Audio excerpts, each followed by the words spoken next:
Metro Manila Pride is actually a rebrand of Task Force Pride. I-rebrand namin siya na Metro Manila Pride kasi hindi lang siya Pride March. Isa siyang Pride Festival na sobrang dami rin naming events all throughout the year.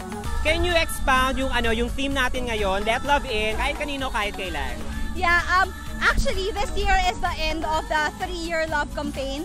Kasi we started in 2014 with Come Out for Love, tapos Fight for Love, and then ngayon, Let Love In.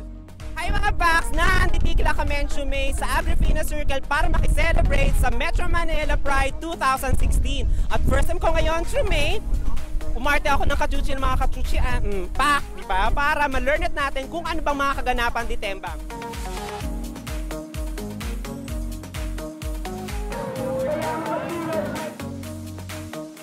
Ang haggard din naman kung saan man kung ano nagaganap doon. Just, diba? Ang daming tao, masaya. So go! Punta pa tayo sa iba. Ang taray, carry ko si Mother. My name is Terence. I'm with Gay Weather. What's your name? My name is Faustin Angeles, the founder of Fellow for HIV. I'm here to support my fellow persons living with HIV who are members of the LGBT community as well. I have to inspire people to come out on who we are. That's the only way for us to end stigma and discrimination. Ano yung mga causes na gusto mong ipaglaban, na kasama rin na, alam mo yung mapatupad sa lipunan na ginagalawan natin? Yung bilang kami na Muslim, di ba? Mahirap kasi magtago. Mahirap din kasing tanggapin kami ng magulang namin. Pero sana maintindihan nila kung ano yung nararamdaman namin. Noong pa pinaglalaban na namin yan, no? Alisin ang diskriminasyon sa LGBT. Kailangan yung pantay-pantay na pagtingin. Equality, pare-pareho sa babae, sa lalaki, sa bakla, sa tomboy.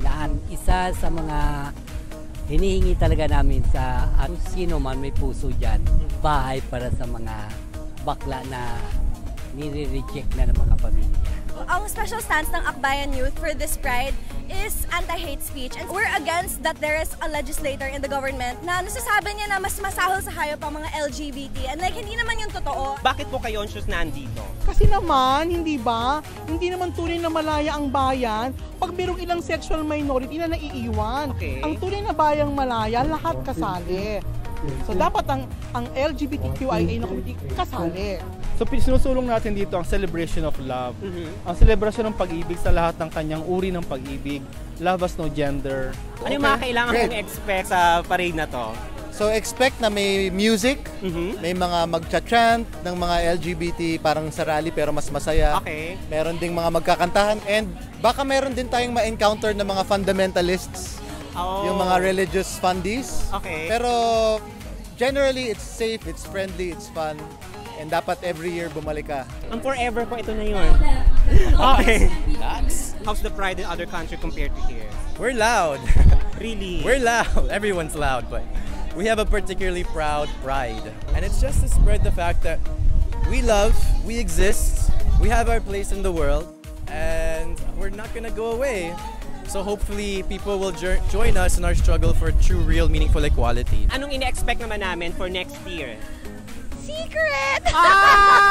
So ayan, nakita na natin kung anong ganap di Tikla sa Metro Manila Pride 2016. Sobrang saya, ang dami-daming mga ganap. I would recommend this again. And my name is Teha Milano for Gay